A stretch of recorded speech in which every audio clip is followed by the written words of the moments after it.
D'abord, c'est un métier que j'ai beaucoup aimé. On est, entre guillemets, payé pour être curieux, c'est-à-dire que vous arrivez dans un pays, c'est une page blanche. Bon, naturellement, pour défendre les intérêts de son pays, c'est une page blanche, puis vous écrivez votre histoire avec le pays. Tout le temps, votre esprit est à la recherche de points d'attache, de points d'ancrage, etc.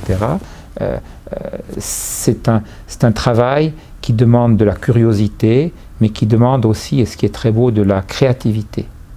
Et c'est un travail où, encore par rapport à beaucoup d'autres tâches, la personnalité de l'agent fait la différence.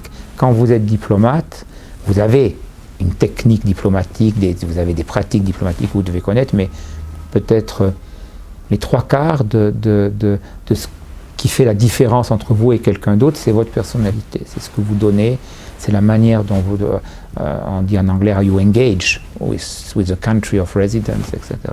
Et ça, c'est un très beau métier. J'étais ici en 2006, et il y a eu une guerre entre le Hezbollah et Israël, et puis tout d'un coup, tout le pays a été bombardé, et j'ai dû évacuer à peu près, on a finalement évacué 1000 personnes, bon, bref, il y a eu 40 jours de guerre, c'était assez particulier. D'un jour à l'autre, vous avez cette ville vivante, un peu chaotique, qui s'arrête, et puis vous avez des avions qui bombardent tous les ponts, tous les